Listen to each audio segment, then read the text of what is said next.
আজকের ভিডিওতে ইভির two wheeler segment অর্থাৎ ইলেকট্রিক ভেহিকেলে যে দু চাকার যান রয়েছে সেই সেগমেন্টকে ঘিরে আমার একটা অভিজ্ঞতা এবং সেই অভিজ্ঞতার ভিত্তিতে আমার যে পারসেপশন তৈরি হয়েছে সেই পারসেপশনটা আপনাদের সঙ্গে শেয়ার করব। ইলেকট্রিক ভেহিকেল ঘিরে অলরেডি কিন্তু আমি বেশ কিছু ভিডিও বানিয়ে ফেলেছি।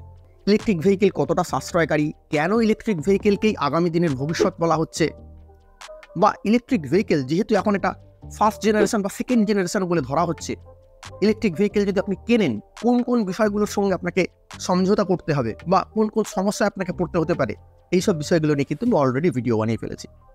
ডিসক্রিপশনে সেগুলোর লিঙ্ক দিলাম, আপনারা যদি আগে দেখে না থাকেন এই ভিডিওর পরে দেখে নিতে পারেন।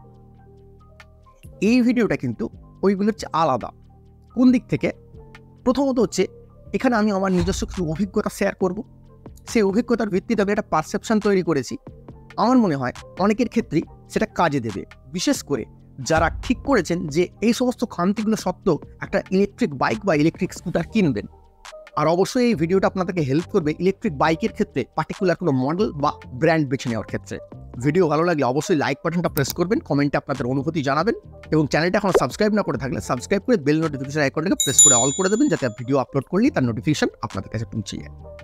দেখুন, ইলেকট্রিক ভেহিকেল কেনার ক্ষেত্রে সেটা 2 চাকা হোক বা 4 চাকা, কয়েকটা ক্রাইটেরিয়াকে কিন্তু আপনাকে প্রায়োরিটি দিতে হবে। প্রথমত হচ্ছে তার আফটার সেল সার্ভিস কেমন। এক্ষেত্রে আপনাকে দেখতে হবে যে পার্টিকুলার ব্র্যান্ডের আপনি বাইকটা বা গাড়িটা কিনতে চাইছেন সেটা কতদিন ধরে আমাদের বাজারে ব্যবসা করছে। আমি যে সমস্ত মডেলগুলো নিয়ে আলোচনা করব বেশিরভাগ ক্ষেত্রেই আমি চেষ্টা করেছি যেন ব্র্যান্ডগুলো অন্তত 2 বছরের পুরনো হয়।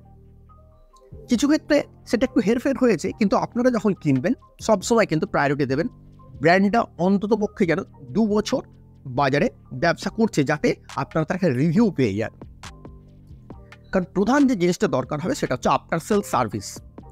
আপনার বাইকটা যখন একটু ট্রাবল দেবে বা বাইকের কোনো পার্টসের সমস্যা হলে, বাইকের আউটার বডির কোনো ড্যামেজ হলে আপনারা যখন বাইকটাকে সারাতে যাবেন তখন যেন আপনাকে দিনের পর দিন অপেক্ষা করতে না হয়।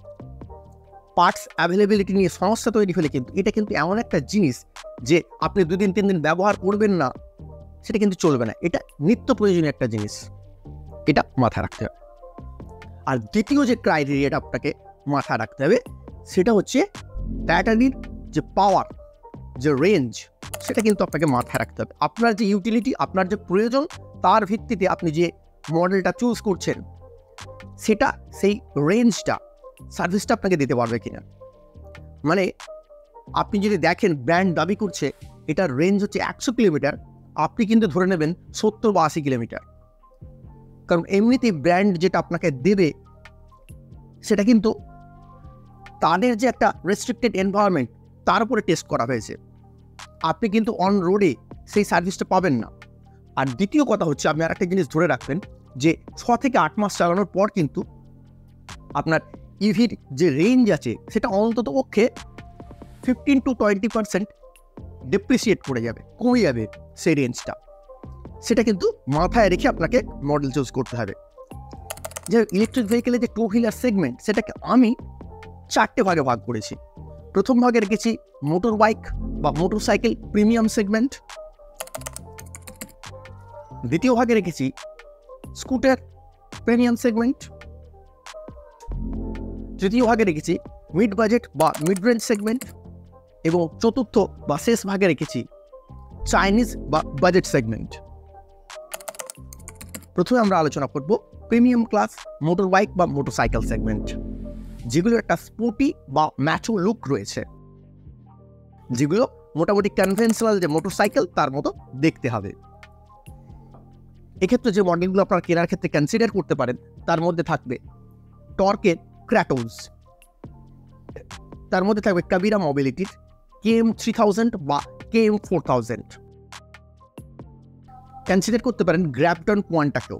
এই সেগমেন্টে আমি যে কটা বাইক নিয়ে আলোচনা করছি তার মধ্যে কিন্তু ফিচার ওয়াইজ বা ক্ষমতার দিক থেকে দেখতে গেলে এই গ্র্যাপটন কোয়ান্টার কিন্তু বিরাট একটা জায়গা রয়েছে, কিন্তু এটা বাজারে অতটাও একটা গ্রহণযোগ্যতা পাচ্ছে না। এর লুকটা কিন্তু অতটা স্পোর্টি বা আই ক্যাচি নয়, যে কারণে এটা একটা খামতির জায়গা।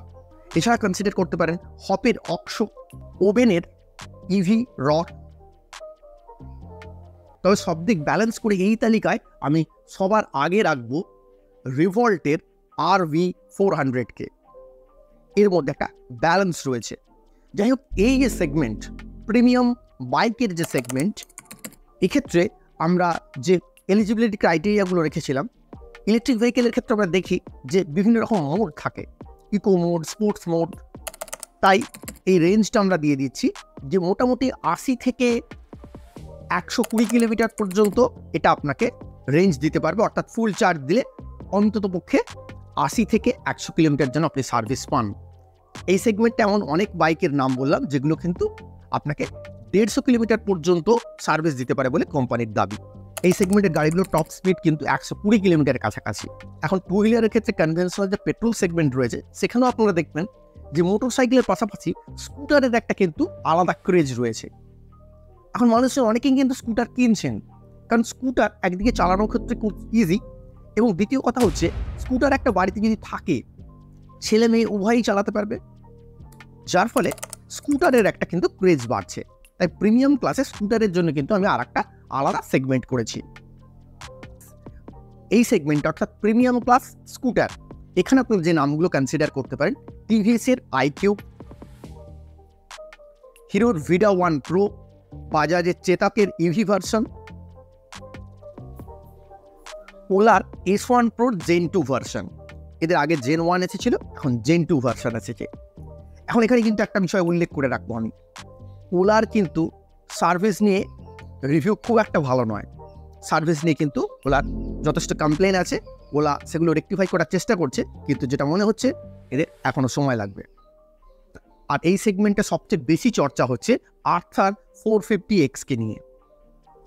এই বাইকটার লুক বলুন, টপ স্পিড বলুন, এবং এর যে রেঞ্জ, একটা ব্যালেন্স রয়েছে, এবং এটাকেও আপনি কেনার জন্য কনসিডার করতে পারেন। এখন আমরা কনভেনশনাল যে পেট্রোল স্কুটারগুলোর কথা যদি ধরি, সেখানে দেখবেন বাইক আর স্কুটারের দামের মধ্যে একটা তফাৎ রয়েছে। স্কুটারগুলোর দাম তুলনামূলকভাবে কিছুটা কম, কিন্তু প্রিমিয়াম সেগমেন্টের যে স্কুটারগুলোর কথা বললাম, এগুলো সবেরই দাম কিন্তু 1,35,000 থেকে 1,47,000-48,000 টাকা পর্যন্ত।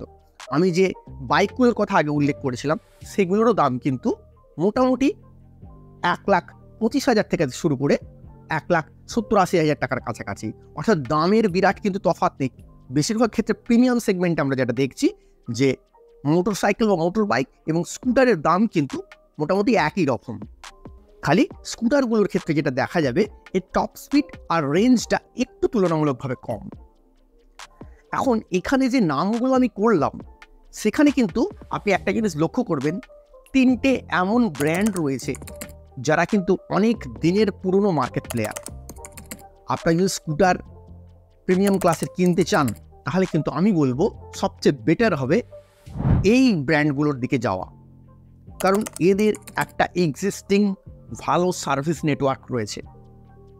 এই সেগমেন্টে যে সমস্ত স্কুটারগুলো নিয়ে আলোচনা করলাম, বেশিরভাগের কিন্তু আপনার রাইডিং রেঞ্জ হচ্ছে 100 কিলোমিটারের কাছাকাছি, আর এদের টপ স্পিড 110 থেকে 100-র আশপাশে। এইবার আমরা চলে যাবো মিড রেঞ্জ সেগমেন্টে।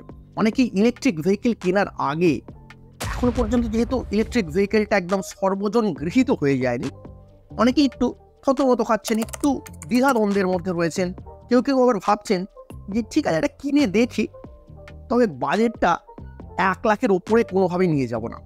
তাদের জন্য হচ্ছে এই mid range segment. Actually recently government electric ভেহিকেলের উপর যে সাবসিডি, সেটা অনেকখানি কমিয়ে দিয়েছে, যার ফলে সব ইলেকট্রিক ভেহিকেলের দাম কিন্তু বেশ কিছুটা করে বেড়ে গিয়েছে।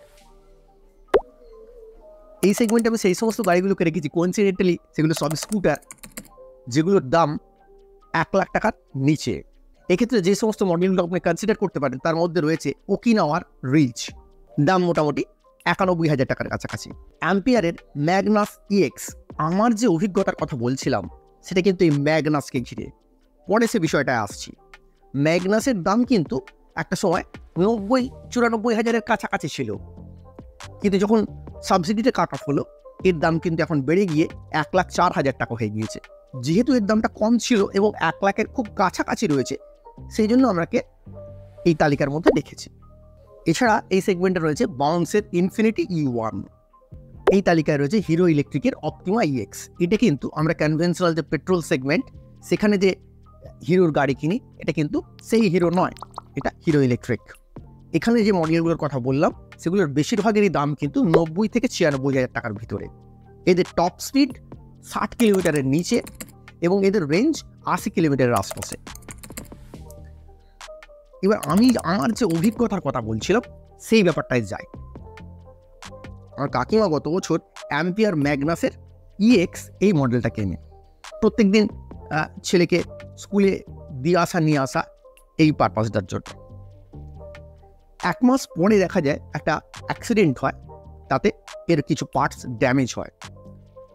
আমরা যখন অ্যাম্পিয়ারের সার্ভিস সেন্টারে যাই, পার্টস আনঅ্যাভেলেবেল এই কারণ দেখিয়ে আমাদেরকে প্রায় 1.5 মাস অপেক্ষা করিয়ে রাখা হয় এবং ইন্স্যুরেন্স থাকা সত্ত্বেও রিপেয়ার এবং রিপ্লেসমেন্ট বাবদ একটা বিরাট অঙ্কের চার্জ আমাদেরকে ধরানো হয়।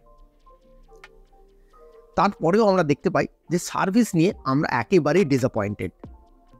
এক্ষেত্রে আমার অভিযোগটা কিন্তু অ্যাম্পিয়ারের বিরুদ্ধে নয়, কারণ ইলেকট্রিক ভেহিকেলের ক্ষেত্রে এটা যেহেতু একদম ইনিশিয়াল স্টেজে রয়েছে, এই সমস্যাটা কিন্তু আপনাদের সকলের ক্ষেত্রেই হতে পারে। সেটা পার্টিকুলার ওই ব্র্যান্ডটা নয়, অন্যান্য ব্র্যান্ডের ক্ষেত্রেও আপনাদের এই সমস্যার মধ্যে পড়তে হতে পারে। যে কারণে আমি সব সময় প্রায়োরিটি দিচ্ছি যে সার্ভিসটার খোঁজ খবর আগে নিতে হবে। এবার শেষ যে সেগমেন্টের কথা বলবো সেটা হচ্ছে চিপ বা বাজেট সেগমেন্ট বা চাইনিজ সেগমেন্ট বলতে পারেন। মানে এগুলোর ক্ষেত্রে 60-65 হাজার টাকায় কিন্তু আপনি একটা বেশ ভালো দেখতে ইলেকট্রিক স্কুটার পেয়ে যাবেন। এখন এই সেগমেন্টটাকে কেন আলোচনার মধ্যে রাখলাম? আমাদের যে মোটর ভেহিকেলের যে রুল সেটা বলছে 250 ওয়াটের নিচে যদি মোটর হয় এবং টপ স্পিড যদি 25 কিলোমিটারের নিচে হয়, তাহলে আপনার কিন্তু কোনো ড্রাইভিং লাইসেন্স লাগবে না। এবং ট্যাক্সের ক্ষেত্রেও কিন্তু অনেকটা কম বার্ডেন রয়েছে এই সমস্ত ইলেকট্রিক বাইকগুলোর ক্ষেত্রে। যারা সাইকেলের পরিবর্তন হিসেবে একটা ইলেকট্রিক স্কুটার বা বাইক নিতে চাইছেন, তারা কিন্তু এই চাইনিজ সেগমেন্টকে কনসিডার করতেই পারেন। এর বেশ কিছু সুবিধা রয়েছে। প্রথমত হচ্ছে দামটা অনেকটা কম, ট্যাক্সের বার্ডেন কম, তো আপনার লাইসেন্স লাগছে না। এবার টপ স্পিডটা কমের কথা বলছেন, তো অনেক ক্ষেত্রেই কিন্তু খাতায় কলমে টপ স্পিডটাকে কমানো থাকে, ওয়াটেজ ক্যাপাসিটিতে কমানো থাকে, কিন্তু আপনি প্র্যাকটিক্যালি যখন চাপবেন আপনার কিন্তু খুব একটা অসুবিধা হবে না। কারণ আমার কয়েকজন বন্ধু এই ধরনের স্কুটার ব্যবহার করছেন, চাইনিজ মডেল, তাদের স্কুটারগুলো আমি চেপে দেখেছি, এটা কিন্তু খুব একটা অসুবিধে করে না। সাইকেলের পরিবর্তন হিসেবে আপনার দিব্যি ব্যবহার করতে থাকবেন। আর এক্ষেত্রে আর একটা বড় ব্যাপার হচ্ছে, বাজেটটা যেহেতু কম, আপনি যখন কিনছেন তখন তো ধরেই নিচ্ছেন যে আপনি একটা চাইনিজ মডেল কিনছেন। এর ওয়ারেন্টি নিয়ে আপনার বিরাট এক্সপেকটেশন থাকবে না। বডি পার্ট যদি বড়সড় ড্যামেজ না করে ফেলেন, ইন্টারনাল পার্ট কিন্তু এখন মোটামুটি অ্যাভেলেবেল হয়ে যাচ্ছে। আমি বলছিলাম না আমার কিছু বন্ধু এই ধরনের মডেল ব্যবহার করছে, তাদেরকে আমি দেখেছি তারা কেনার সময় যে ব্যাটারিটা পেয়েছিল পরবর্তীকালে গিয়ে সেই ব্যাটারিটাকে চেঞ্জ করে নিয়েছে, ভালো ব্র্যান্ডের ব্যাটারি লাগিয়ে নিয়েছে, তারা নিশ্চিন্তে দিব্যি চালাচ্ছে। অতএব আপনারাও কিন্তু এই অপশনটা ভেবে দেখতে পারেন।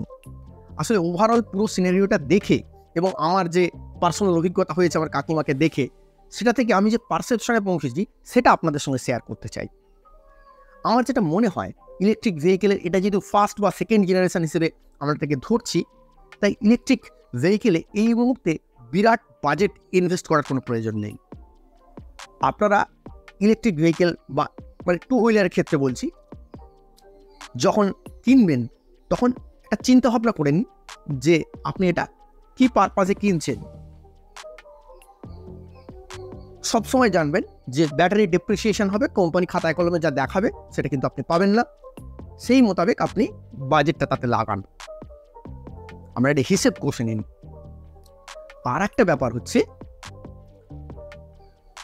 খুব প্রিমিয়াম সেগমেন্টের, আপনার যদি প্রিমিয়াম সেগমেন্টের ইলেকট্রিক ভেহিকেল কেনার শখ থাকে, তাহলে কিন্তু একটা ব্যাপার মাথায় রাখতে হবে, আপনি কিন্তু যদি প্রথম শ্রেণীর শহরে থাকেন তবেই কিন্তু এটা চিন্তা ভাবনা করুন।